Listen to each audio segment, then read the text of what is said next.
You're watching Leafs Morning Take with host Nick Alberga and former NHLer Jay Rosehill. The show starts now. Away we go. It is Elimination Day at the Four Nations. Nick Alberga and Jay Rosehill with you for the Monday edition of Leafs Morning Take presented by Bet365. What's going on, Rosie? How are you, bud?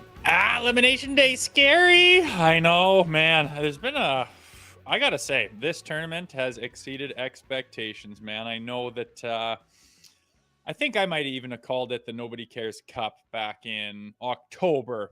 But as it settled in and as we have watched and seen what it has become, man, what a wild success. And it's not over, and I still have very high hopes and cannot wait to see what happens. Saturday night, I know Canada lost. It was absolutely electric. I mean, what we took in the game at Greta Bar and King Street West in Toronto, just the atmosphere was incredible. What a hockey game. What a start. Again, Canada loses that game, but my takeaway is like hockey's so back. This tournament's so back. And I missed it, quite frankly. Open an account with Bet365 today and bet on a huge range of markets, whatever the moment. It's never ordinary at Bet365. Use code NATION, all in uppercase today. That's NATION, N-A-T-I-O-N. Our Super Chat charity partner this season is Sick Kids. Want to make sure that your question or comment gets on the show. Hit us up with a Super Chat. Proceeds from our Super Chat will go to Sick Kids, ranked the #1 research-intensive children's hospital in Canada and third in the world. Man, what were you thinking? You see the start to that hockey game, and away they go. I was on my feet yelling, "Are you kidding me? Are you kidding me?" And it was just one after another, man. I can't say I expected that. You kind of get used to international hockey, like that's a big no-no. But this isn't like other international tournaments, man. It just got more of an NHL feel to it. I thought that after game one, I'm like, this is just more NHL like. Yeah. And I don't know why that isn't the same for the Olympics. I'm not knocking the Olympics or anything, but the IIHF, the Olympic size ice, the referees from fucking Slovakia, like it's different. It doesn't lend itself to that. And after that start, I mean, it was pretty intense, man. I don't think there was a person that was watching that wasn't absolutely over the top excited about it. It was so refreshing to see hockey like that again. Not just the fights at the beginning, but the intensity and the crashing and the not giving a rip and just anything goes. For a tournament doesn't have a whole lot on the line. That was amazing to see. Oh, it was theater. I mean, there's no other way to put it. But I think among your plethora of great tweets over the weekend, the one about this having an NHL feel to it, because you're so right. In a year from now, we'll be talking about the Olympics in Italy, but there will be no fighting. We saw 3 scraps in the first 30 seconds of the hockey game, and like full credit to all those guys. I mentioned it on Twitter. Brandon Hagel, I mean, that's a tough customer. All 3 guys. Sammy Bennett knew his role coming into this tournament, into this game, and he took on Brady Tkachuk, who's a big boy. And you could tell the boys were still buzzing because, like, there's a bit of a scrum, and Parayko just looks around. He's like, I guess we're doing this. And JT Miller answers the bell. That is a way to start a hockey game, Canada and the U.S., and I don't see anybody bitching over the last 72 hours about fighting in hockey right now. Seriously, nobody's hurt. No, everyone's excited. It set the tone. It was some of the most exciting hockey that we've seen in a long time. I would attribute it to playoff hockey. I mean, especially the first night of the first round where everyone's banging and crashing. I mean, there's a reason that physicality in hockey has always been there, and it's because it's valuable. It works. You see those D-men going back for the pucks, going, oh my God, and they unload it. You see teams get hemmed in the D zone. You see just pucks get rimmed because there's no time and space because the guy's coming. It's valuable and it works, and it's great to see it again because I think everybody that watches hockey knows that the NHL is a shell of what it used to be. And a lot of games are snooze fests, and there's not a lot to get excited for. And you watch a game like that and you're reminded what it can be like and what it used to be like. And I hope it was a bit of a wake-up call for players, coaches, general managers to say, oh yeah, I forgot how important that was and how valuable that can be to a team. And some people start to adopt it again, and we see it making a comeback again. It's just banging and crashing a little bit. It doesn't have to kill anyone or get on the big, world stage of talking about, well, is this needed in hockey? Like, just shut up and play hard and do what you can to try to win the hockey game. It's great to see that again.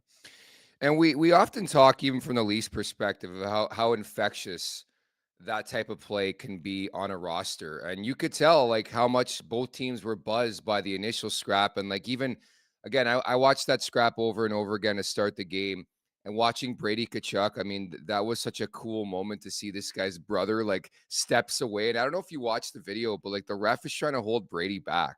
Like, Oh, I can you know. imagine you being in a scrap or vice versa and your bro's like right beside you, like on the ice, and this is the best of the best? It's kind of cool. Very cool. And then some people were like, I thought that looked pretty staged. Well, Like, no what? kidding. It was staged. Like they planned it out. They wanted to send a message and set the tone, and they wanted to start with a bang and show what this was going to be like. And good on them for doing it. I put a tweet that I left there, even though I think there's Yeah. about 100 comments trying to roast me. But I said, the US tried to set the tone in a certain way to get a jump on Canada, didn't work. And it didn't work. Canada answered the bell and stood up, and you could say held their own and then some in those scraps. And then they ended up taking momentum and scoring the first goal.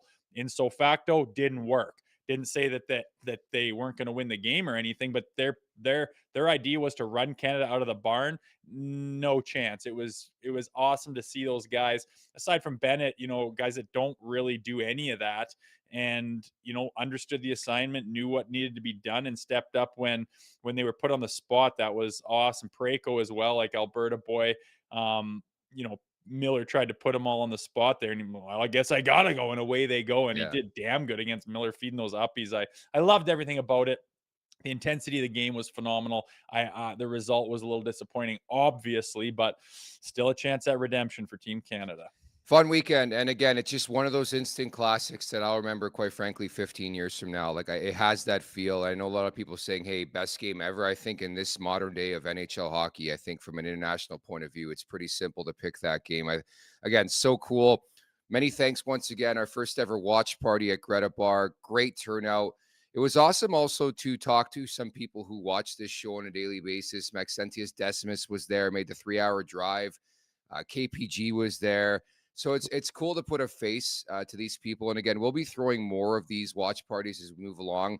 I believe there's one coming up in March, coining it Flight Night, because we are giving away via raffle a ticket to the Nation Vacation, Rosie, that's coming up March 20th to March 23rd in Nashville, Tennessee.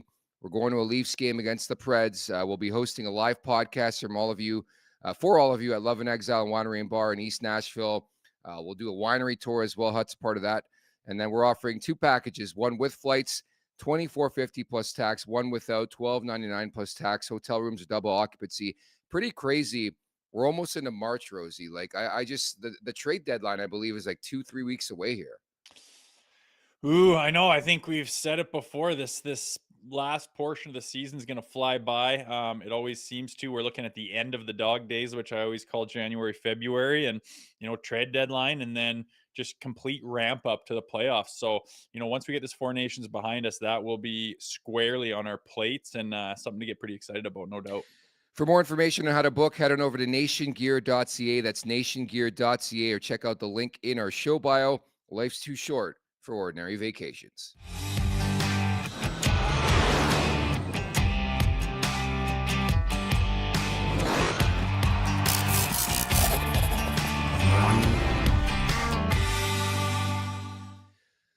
Obviously, lots to uncover on today's Family Day edition. Last but not least, I did want to welcome back and initiate the return of producer Vic, who is back in the mix. Some calling it the longest honeymoon of all time, but he is back. He's refreshed. I saw him over the weekend. He's got a fantastic tan, so welcome back, producer Vic, who you guys see in my background. That's a picture of producer Vic in Venice years ago. How about that?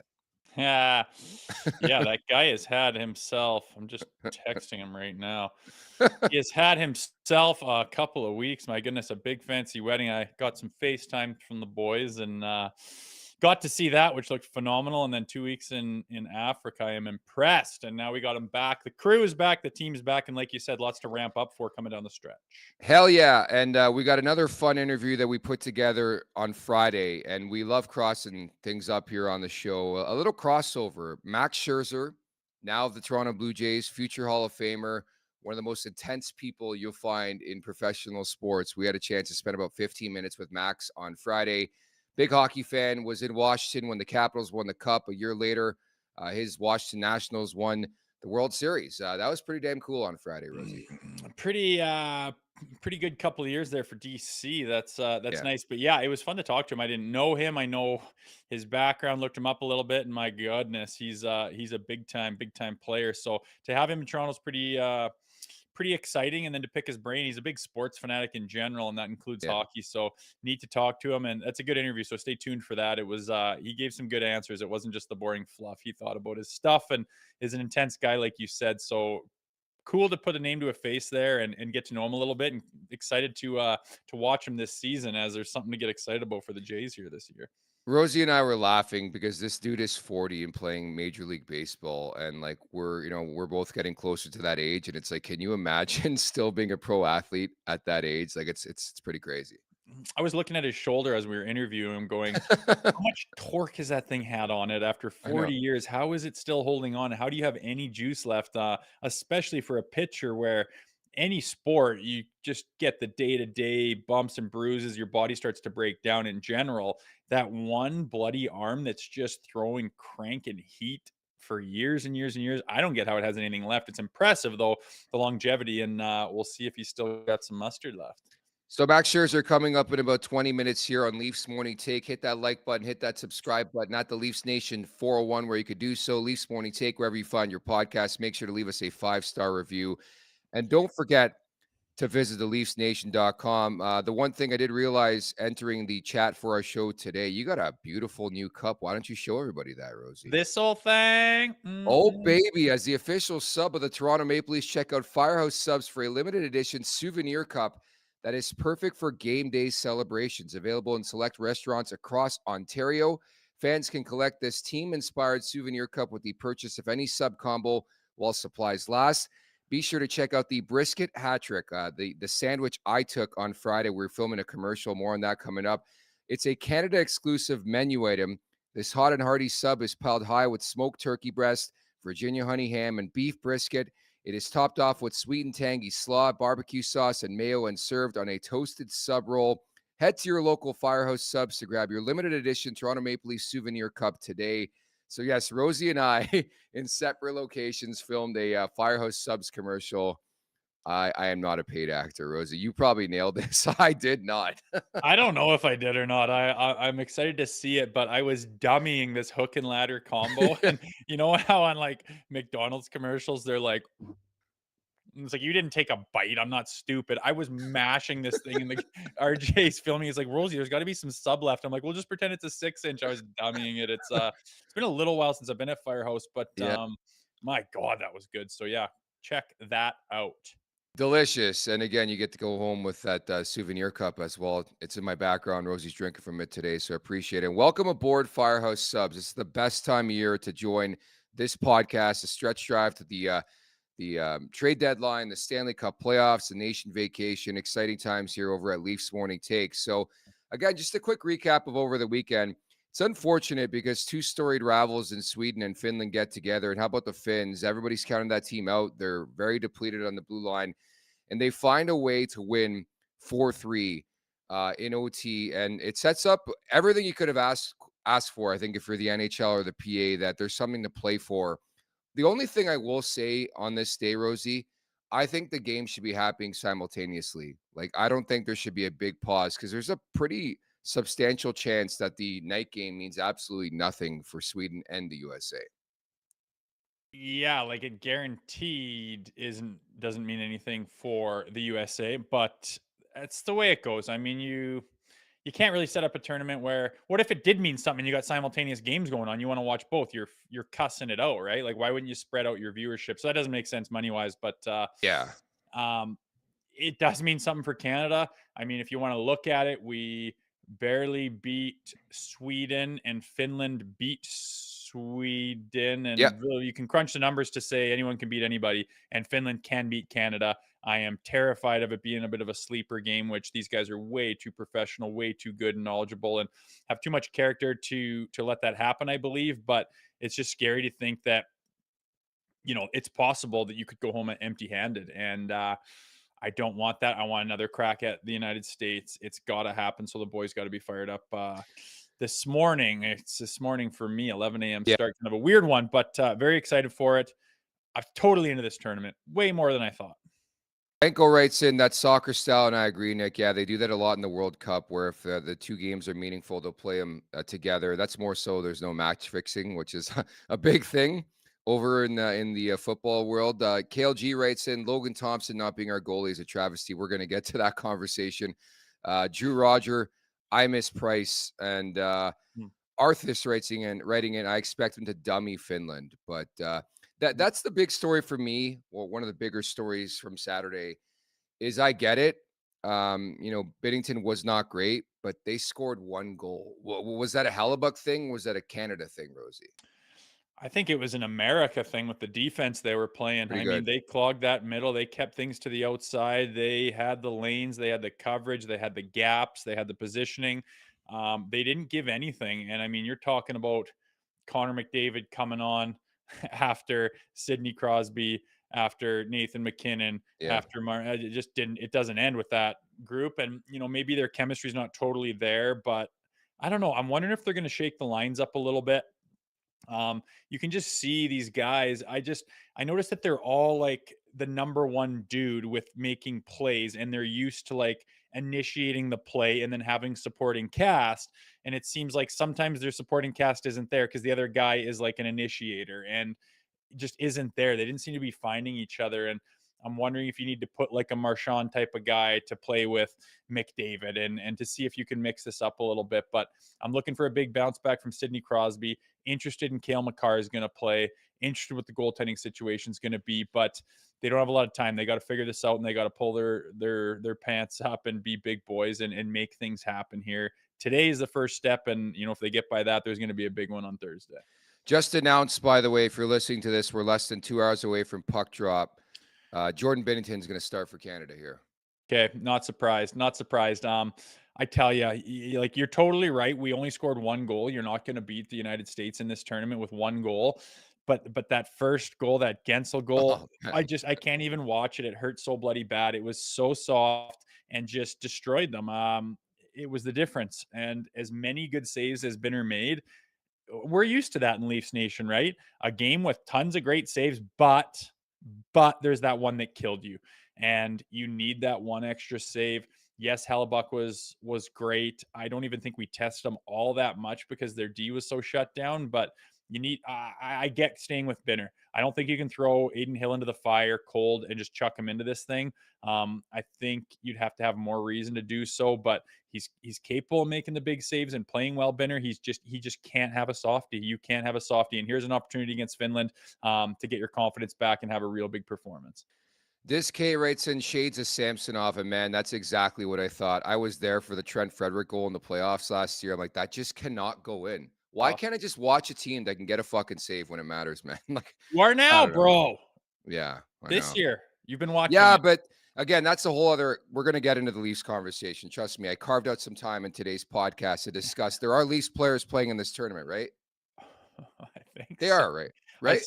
I saw Marner in overtime do a no look backhand throwaway turnover. Like, dude, if you're a Leafs fan, how do you not watch this tournament and are scared for your life as to what's going to transpire in 2 months from now? It's very possible that they don't do what's necessary. I said on the show, I think on Friday, I'm really interested to see what Matthews looks like, and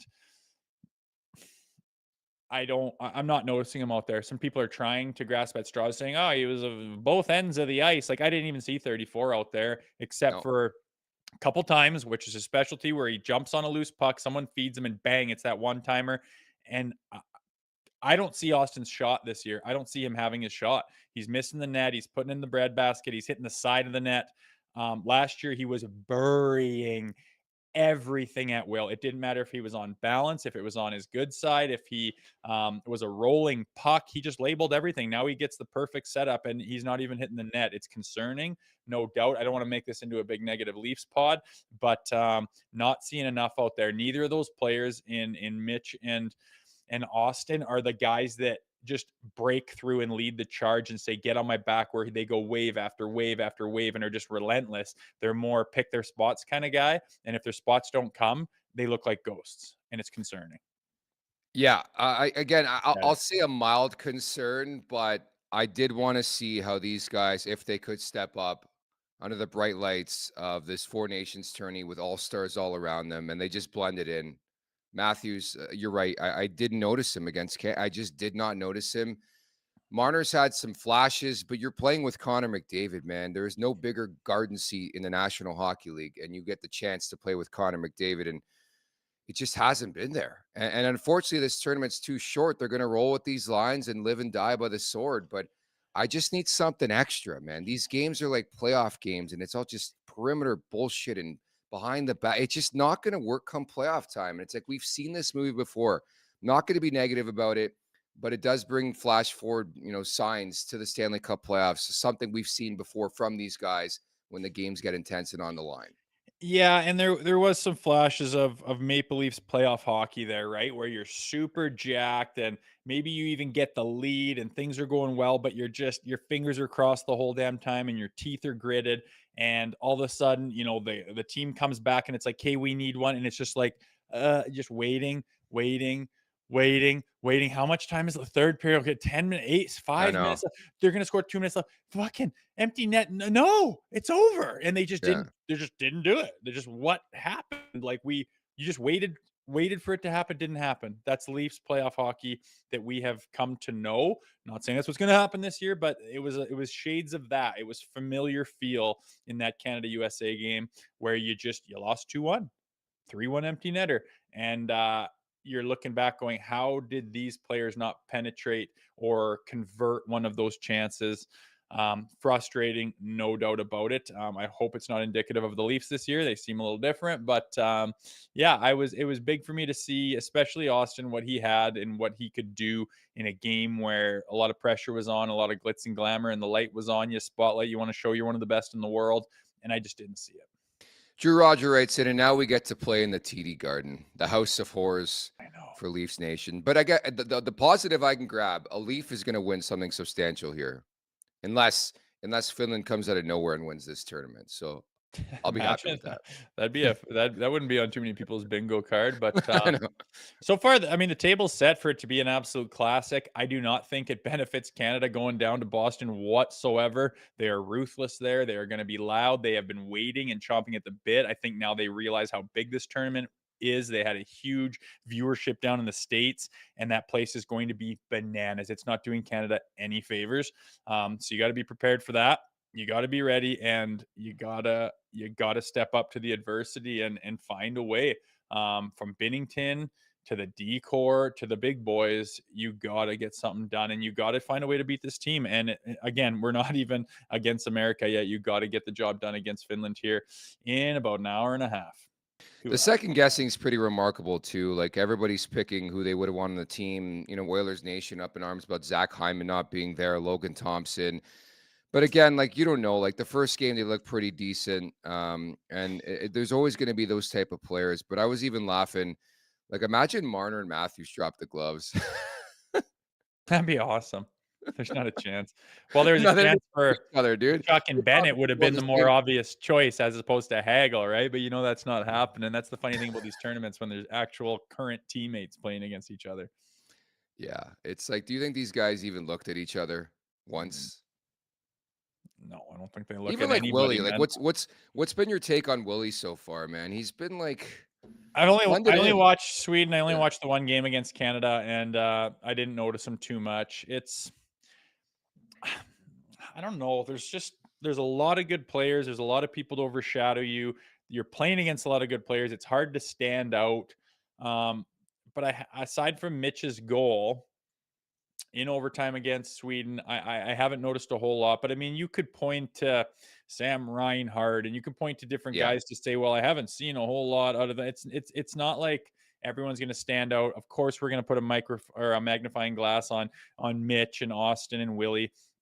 They've been fine, but I mean, you just have the expectations that or the hopes that they can just stand out and do something special, saying, "Oh baby, they're ready." And it's not even fair to do that, but Mhm. we've been waiting for so long. We want some kind of a sign that this year could be different. And yeah, like we'd mentioned, trying not to go down the negative train, but I think they've all been ghosts so far, unfortunately. That's accurate, dude. That's accurate. But we'll save that conversation for a later date.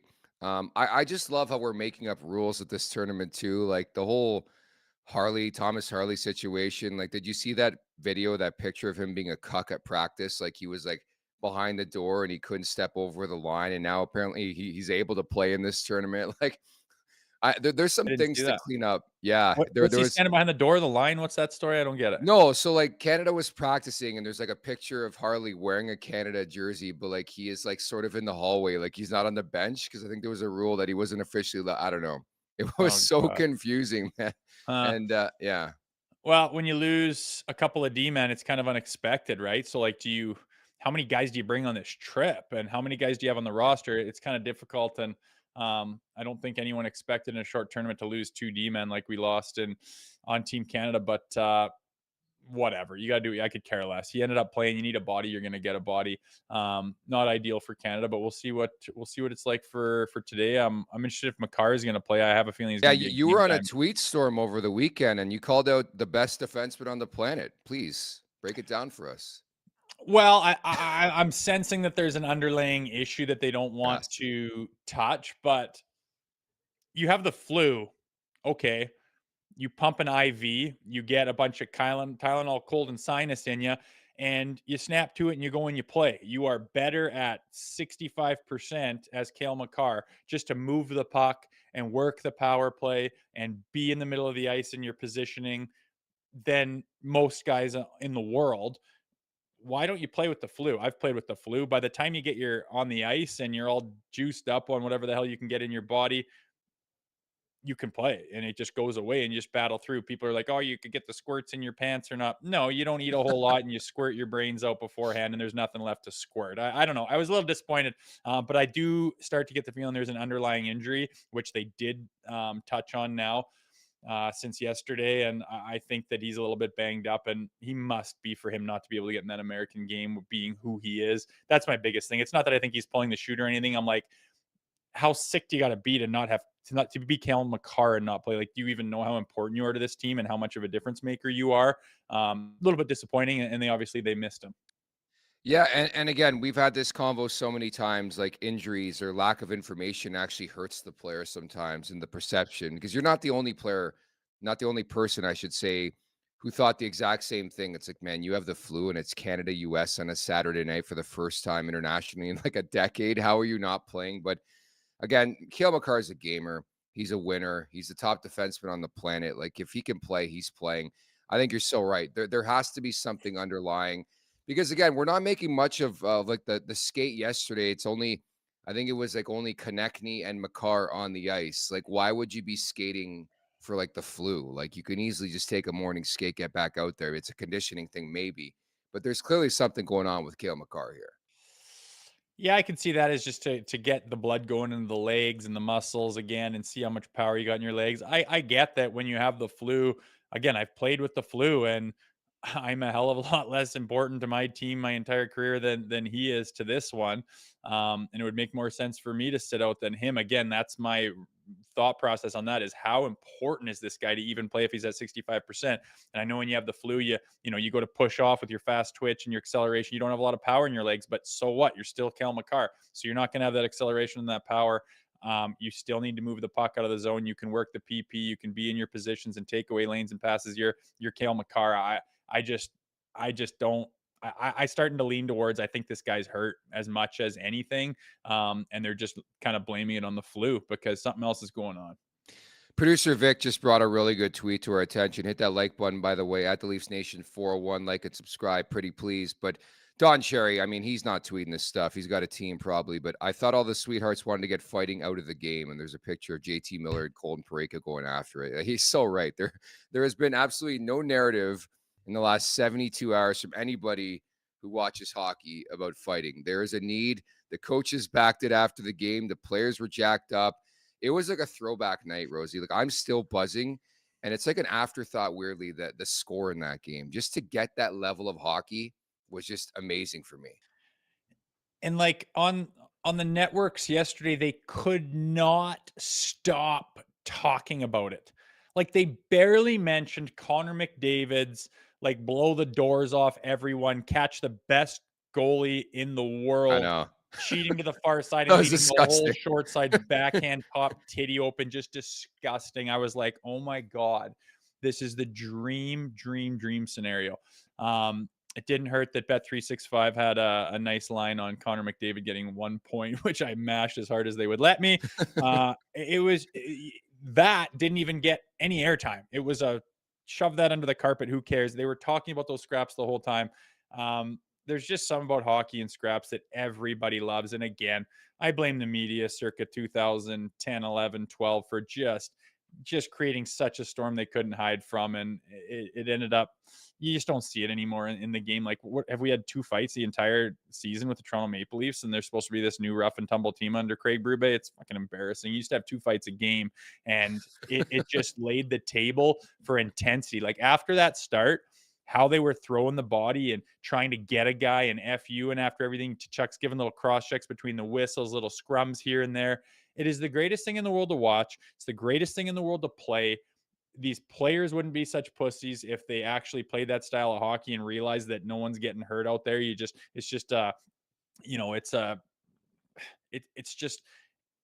a test of like who wants it more, who wants to throw more at the other team, who wants to sacrifice their body a little bit more, not break your legs and get concussions. Just bang yourself up against the boards, finish that check, and then have to back check all the way with tired legs. It's so fun to watch guys push themselves to the limit, teams push themselves to the limit. And you look at the throwback hockey that used to get watched. I'm sorry, but it was so much more intense and exciting than the stuff we watch these days. And that was a little reminder of it there on Saturday night. In support of Sick Kids, Patrick G. Mafia sends us this super chat. Really appreciate it. Does Canada win the tournament? So it's pretty simple. You got Canada, Finland today coming up at 1 Eastern time, then Sweden, USA later on at 8 Eastern time. It's pretty simple for Canada. Canada wins in regulation. They advance to the final. The States already through. So they know the job ahead here. I know. I'm just pulling up my 365 futures. Canada's plus regulation is juiced, man. Regulation is juiced. Look at it. Yeah, it's well, I'm looking for the outright tournament win, plus 165. Yeesh. I'm gonna put some on that, but it's a tall task. You got to get by Finland. I very much think they can do that, but it's going to be difficult here with going into the TD Garden, as we mentioned. Canada's done themselves no favors with putting themselves behind the 8 ball. But even if they won on Saturday night, they have the exact same task ahead of them. You're like, okay, you don't necessarily have to beat Finland or whatever, but you got to have a good game today against Finland, and then you got the US again. So it's kind of irrelevant what happened. Maybe they have a false sense of confidence. Who knows? I know they're going to be jacked up with the crowd being fired up. I imagine they're going to boo the shit out of our anthem. It's going to be intense. I don't think there's going to be as much fireworks, but we need our offense to get going. And you can bet that guys like Sidney Crosby are going to be hyper focused for that one if they get to it. In support of Sick Kids, KPG, thank you so much for the super chat. I have new respect for Hagel. I won't call him Hagel the Bagel anymore. Brett, I think the Tampa guys have been pretty decent in my opinion, but that's just my opinion.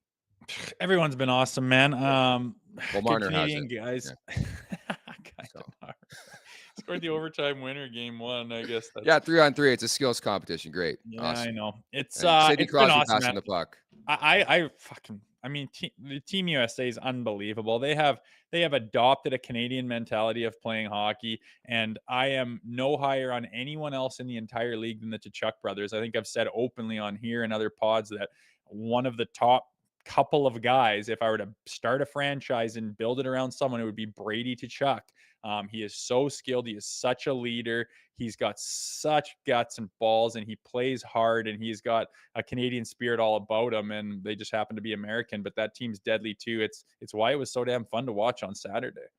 Yeah, and jokes aside, there is a variety of different players on Canada who need to step up, not just Marner. I thought McKinnon blended in. I thought Crosby was okay. Like, they had the puck a lot. And again, to your point earlier on, the USD, Jacob Slavin, I thought was great. Werenski, Like they're just so strong. And it's like, oh yeah, the added caveat, you got the best goaltender on the planet behind them in Connor Hellebuck, who made some big time saves in the third period. But you're right, it was a 1-goal game. The empty netter there for Dylan Larkin, a 3-1 final for the States. But I'm looking forward to today. I just hope, I don't think these guys will, but I don't want them to look ahead to what's in store for Thursday. Like Finland's going to bring their best. They're going to be ready to play. But for everything we just talked about, the blue line, like Finland is severely depleted. Like, I mean, there's no Heiskanen out there. Canada should throw them. Like they should dummy them. Well, with no Hakanpää, I mean, how do you have a chance, Yeah, right? good point. Yeah. Tough one. Yeah, we'll see how it goes. I mean, I don't these guys are not, it's not like it's a sleeper game. These guys realize what happened. They're probably pretty pissed about the outcome. And it just, I mean, Hockey Canada would, I don't think if they lose today, there will have been no lower point in Canadian hockey history, aside from maybe losing in Nagano, than there will be if they lose this game. And I think these guys realize that. I'm not saying the whole tournament. The United States is absolutely stacked and they're a worthy opponent without question. But this is a, without question, must win. And I think these guys have enough character and professionalism and experience and leadership to know exactly what to do. Randy writes in, Marner hasn't been as bad as Reinhardt or the Tampa line or Marchand. Okay, it's fair analysis. I think, again, it goes across the board. Like, I haven't. Marchand's got to be Marchand. That's a good point. Like, you got to get in guys' face. You got to bang and crash. Like, you are such a difference maker throughout the playoffs. This is your style of hockey. We need to lean on you more. You're not going to be the number one point guy and the number one line guy anymore. So you need to adopt even more of that physicality, that rat, that get in everyone's face, that piss everyone off, that make the D-men second guess every time they go for the puck, realize when he's on the ice, and then you can chip in and score that big goal while everyone's worried about being pissed off at you. And if he's going to take a penalty, and hey, don't react to Marchand, and hey, leave him alone. Hey, he wants to get in your head. Then he buries one on you and lips off the whole bench. That's what Marchand needs to be. And I agree. I haven't seen enough of it. There's been a few guys that need to elevate their games. A few folks in the chat pointing out the obvious, but where were you in 2006, Rosie? Were you busy or? I was playing pro hockey. I was living in Springfield, Massachusetts. Okay, that's fair then. They probably didn't have internet there, but Canada finished 7th in the Olympics, and Chris fucking Draper was on the team. So I remember that vividly. Oof, yeah, Sakic was leading that one. Hey, I don't remember it vividly at all. I don't remember that at all. Remember they brought like every grinder and their mother to the Olympics? It was the weirdest thing I ever seen in my life, man. trying to build a team that has character and whatnot. Interesting. Yeah, I don't really remember that, to be honest, but I do remember that keeps coming up, and I've probably parked it in my memory of not being able to access it because I don't like to remember that kind of crap. Leafs Nation remembers Brian McCabe was like the 8th defenseman on that team. So a time, I think, like Rosie, a lot of people are like, no, I'm not going to think about it ever again. So we're saving you on that front. But so Jack for this one today. Also, Jack, to bring you this interview. This interview is brought to you by our friends over at Greta Bar. Whether it's before, during, or after the game, it's the place to be on King Street West. Awesome street food and wicked arcade games. 590 King Street West. Greta Bar. Let the games begin. Rosie, any final words before we turn things over to this Max Scherzer interview? No, I'll have more words after the interview. Okay, here's Max Scherzer. All right, Max, consider this your official Toronto initiation. You signed with the Blue Jays, but are you ready to talk some hockey with us? How's it going? Yeah, there we go. Thanks for having me on. But yeah, if we're going to talk Canada, we got to talk hockey. I love it. Hell yeah. Season number 18, team number 7. How excited do you be in Toronto now? Yeah, it's going to be fun. Get with this group of guys, go out there and compete. Definitely in the AL East, which is loaded. That's what makes it great. You got great teams coming in every night. And I look forward. Look forward to the challenge and look forward to get out there and being healthy and go out there and competing. Max, coming to Toronto, you've played on a few teams in your lengthy career, but what makes a good city to play ball in? Ooh, good question. I mean, obviously it's the fans. When the fans come in there and they bring that energy every single night, that's at the end of the day, that's what you really want. That's what really makes playing baseball fun. And then obviously, now with me, I got 4 kids, so I need having some other things to do with the kids. That's the other thing that makes life a little easier for me now being a parent. When we got some activities for the kids as well. And like I said, having good sports fans, having other good sports teams around. all the sports. For me, I'm a huge sports fan. It's not just baseball. It's not just football. I'm a basketball fan, hockey fan, you name it. So I love watching, guys go out there and compete and watching, and being a fan myself. How well do you know the city of Toronto so far? I mean, I've been going to Toronto, for past, let's call it 15 years now. So, I've been in Toronto, gotten a feel for it, but definitely ready to learn even more about it. What I know you won a championship right after the Washington Capitals won there. Did you run into other sports players in the local cities you've played in, or is it pretty separated? Do you remember that run they were on that was followed closely by you guys on the Nationals? Oh, absolutely. Yeah, we were definitely a part of that the Caps run. We were living and dying by that because that it was right in the middle of our season. Playoff Stanley Cup Finals they're right there in June. Yeah. I remember I was in Baltimore, and it was like I was pitching. It was like the fourth inning or whatever, between the fourth and fifth, and like we didn't have the game on. We didn't have the baseball game on. We actually had the the hockey game on during our game. I was following what was going on with their game. In the finals, and then listening when I had to go back out and pitch. So during the Caps run, we were at the Nationals, we were definitely a part of their run, or at least we felt like we were really connected to them, and they celebrated with us. Man, they brought the Stanley Cup to us after once they won it, they brought it to our clubhouse, and I got a chance to actually hold it, and that was really, really cool. So very appreciative of the Capitals and their run and what they helped do for the city. That's something I remember as well. The bigger question is who partied harder when they won, you guys or the Capitals? Admittedly, they did. Now, to our defense, the Capitals, when they won, it was June, and so they were running around DC, jumping in all the fountains and having fun with that. And when we won, they were like, "You got to do the same thing." I was like, "Well, it's November. This is like 40 degrees. Like jumping in the fountains. Like I was kind of like, you guys have it. You guys win. You guys party hard. We know it, but so did we."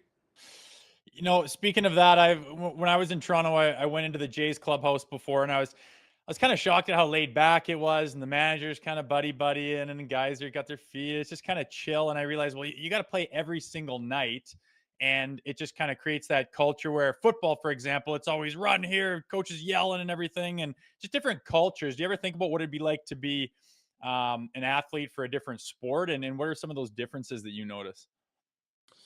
Yeah, I definitely thought about that. I think we all dream about being a different, athlete, being a basketball player, being a football player, being a hockey player, and the grinds that everybody goes through. And I actually love talking to other athletes about that, like what they go through, how they train, and how they cross train about that. But as much as baseball, what you say is kind of laid back. I do feel like being a starting pitcher kind of gets you back to, hey, I'm only pitching once every fifth day. So, it kind of allows me to, when I get out there, lets my adrenaline spike up much more, because I'm only playing once every fifth game versus, every day. So, but that's a challenge of baseball. Is look, we're playing 162 games in 183 days. It's relentless. I mean, it's an ultra marathon. It's the everyday. It's a grind. It's an absolute grind. But you got to love. I mean, that's the part I love. I love that we play 162, and how it's an everyday sport. You can't just have a good week. You can't have a good month. It takes a long time to have a good year. So that's the beauty of baseball. Max, pardon my French, you're a fucking bulldog, man. Like, were you always wound that way? Like, you're the definition of a gamer when you get on that hill. I attribute that to being an athlete. I played football, I played basketball. I played all the sports growing up. So for me, I focus on I'm an athlete. I'm a competitor first. Like that's it. I just happen to play baseball. And when I play baseball, I go out there and I play to win. That's the best part about it. So the best thing about Major League Baseball is you get to put as much into it as you want.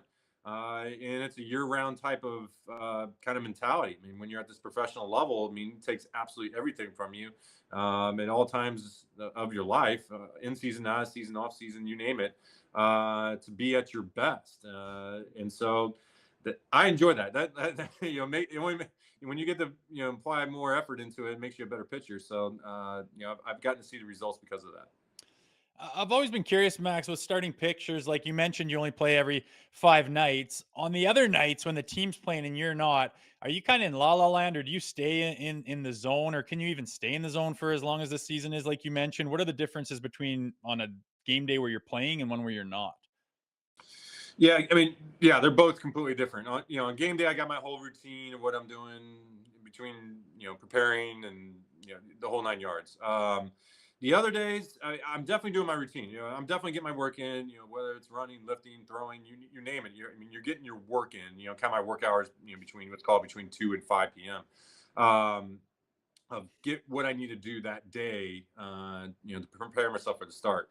But as you kind of get closer to game time, I'm not on the same mental level as guys getting ready to get into the game, and that's fine. It's actually kind of good because it kind of gives you a different perspective. You're kind of ebbing and flowing with the rest of the guys and the rest of the team, and you kind of being in a balance. Everybody else is getting up, you're kind of staying there. And it allows you to have a different perspective while you watch the game. I mean, definitely your times where you're completely locked in, you're thinking every little last detail with everybody, and you can talk about different situations are arising, with pitchers, with hitters, you name it.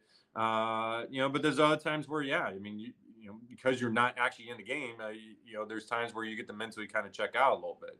And so, for me, you almost kind of need those kind of days to be a little bit lull, so it allows you to kind of mentally lock in even harder on the day that you go. So, that's baseball. That's pitching. That's how I found I like to kind of be in the clubhouse the other 4 days. So as I was telling you through text, I was tipped off by a friend when you signed with Toronto that you're a hockey fan. What's the backstory to that, and what are the chances when you guys come north that we'll see you at a Maple Leafs game down the road? Yeah, like I said, I'm a sports fan first. I love all sports, and hockey is definitely one of them. For me, I grew up in St. Louis, so I kind of grew up a Blues fan.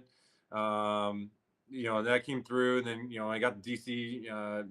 Kind of embraced the culture there, and really got to know some of the guys as well. And I always loved going to hockey. The hockey games are great. I mean, the game's fast. The great gameplay, and the rules and fighting, you name it. So. I always say baseball could use a little bit of some of these hockey rules. Once we get going, I'll definitely try to make it to it. Definitely try to get out to the game, especially my kids. Like in my backyard in Florida, I'm playing hockey with the kids. We get enough baseball in. Like, hey, they need to get some hockey in as well. So we got some goals and sticks. So I definitely like playing all the sports, and I get all my kids playing sports too. That's cool. Playing ball as long as you have. Do you kind of get tired of it? You mentioned you're raising 4 kids. What direction do you put them in? Would you like for them to follow in your footsteps, or are they interested in other things? Do you like the reprieve of not having to focus on baseball with your kids and point them into a different direction, or where are you headed with them? Yeah, you just try to be a good dad. Obviously you're going to be around baseball. That's just going to be in their blood. But yeah, for me, like right now, I found actually playing hockey with them is actually great. Some good hand-eye coordination. Hitting the baseball is actually really hard. So actually when the ball is just sitting there, you get to take little slap shots. So I found that's a little bit easier to work with hitting, and then I don't. If I have a stick, then I don't have to bend over as much. I can hit it right back to them. It's made for some. We've got we've had some pretty good hockey games going on in our backyard there in Florida.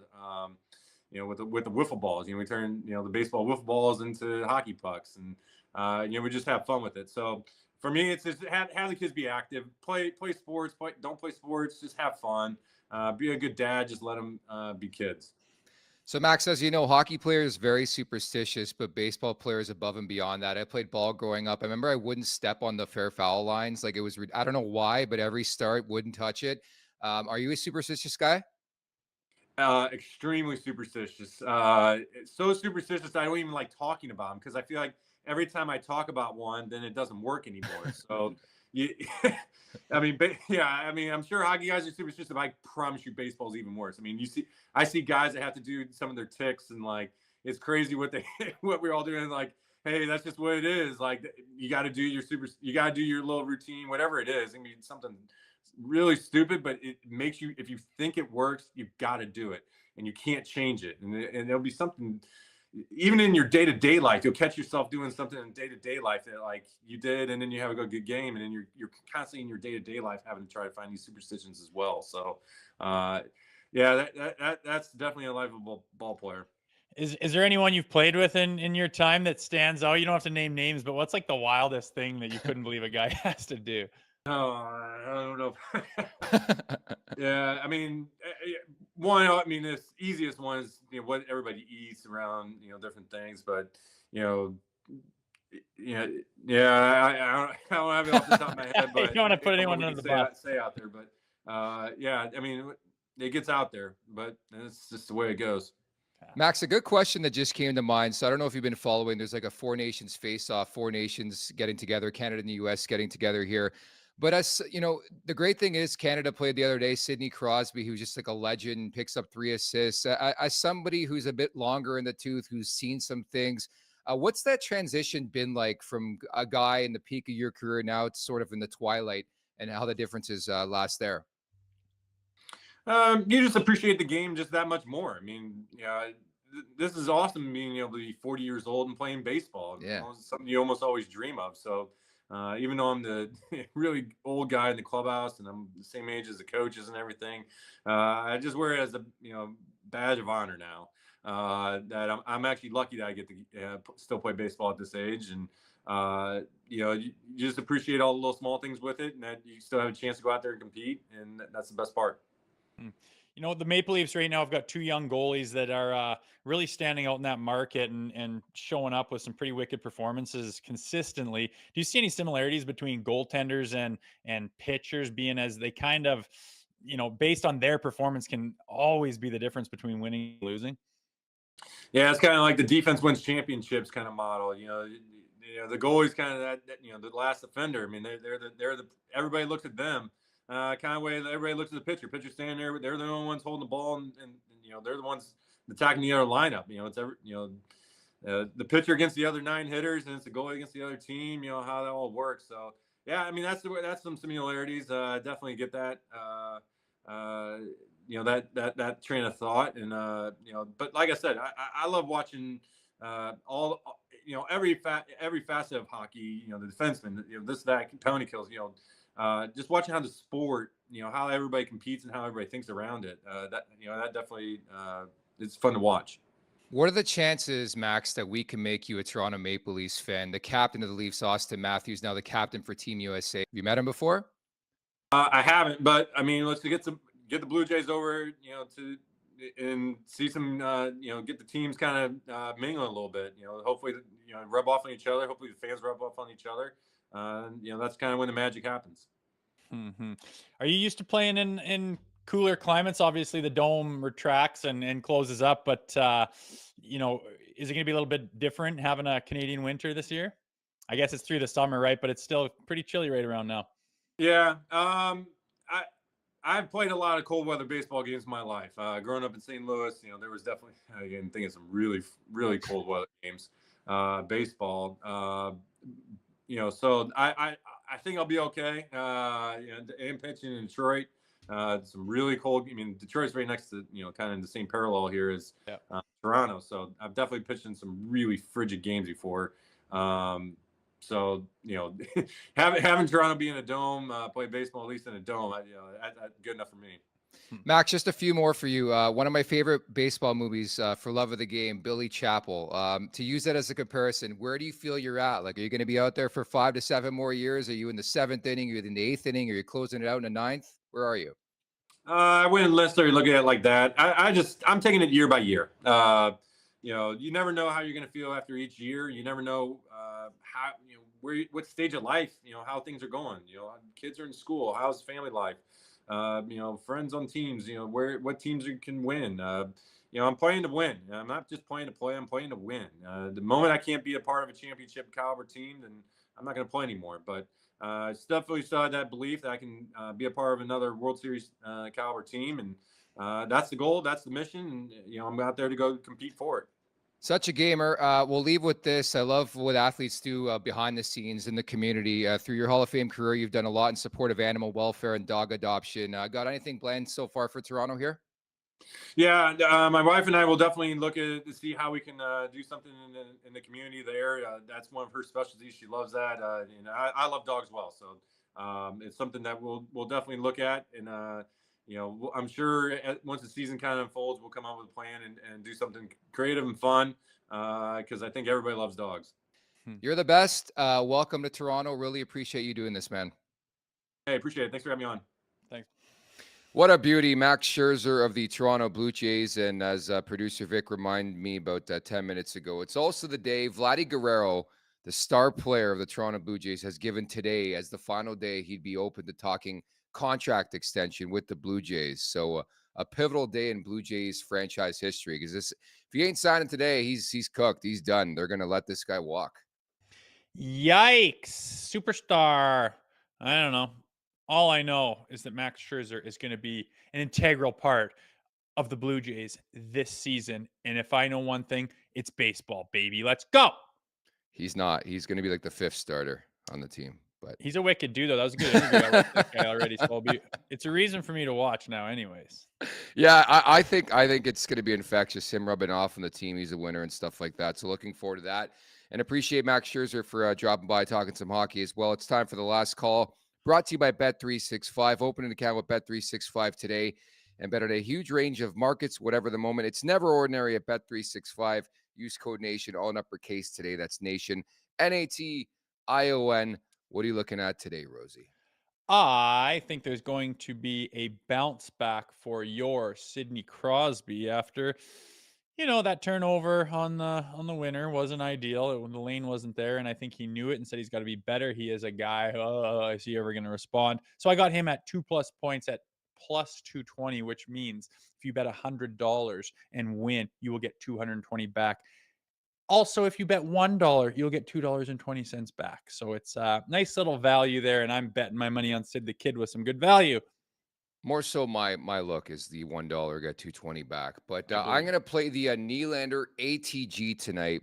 Tends to play decently well, in my opinion, in Boston. And that's tough to say about Leafs players. So I'm going to play the ATG, for Nylander. The U.S. is resting McAvoy. They're resting Matthew Tkachuk. I'm not even sure Hellebuck's going to play in this game. So I like Nylander in that one. And Canada, I'm going to look at Nathan McKinnon.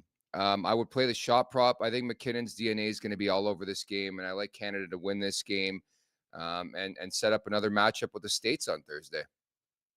Decent, bro. I like it. I'm so focused on Canada, I didn't even look at the U.S. Sweden game, but I like that just because of Willie. I just jumped on it, literally live betted it during the show, so I'm on board as well. Very well done. We'll leave it at that. Again, the game's about an hour away. Canada's saying Binnington's going to start. Makar's still labeled as a game time decision, and Travis Konechny could come in for Seth Jarvis in this one. So we'll see what happens. Thought that should have happened in the first place, but I dig it. Okay, Rosie, great job. We'll talk tomorrow. We're going to recap it. Hopefully, we're teeing up a championship game, Canada and the U.S. here. Oh, tell me about it. Excited. Let's go. See you then. Sounds good. There you have Jay Rosehill. Thank you to everybody in the chat. Hope you enjoyed the game this afternoon at the Leafs Nation 401. Hit that like button. Hit that subscribe button. Leafs Morning Take wherever you find your podcast. Make sure to leave us a 5-star review. Also, don't forget to visit the LeafsNation.com. Thank you once again to Max Scherzer for dropping by. Great to have producer Vic back in the mix. For Jay Rosehill, I'm Nick Alberga. We'll talk tomorrow. Take care. Yep.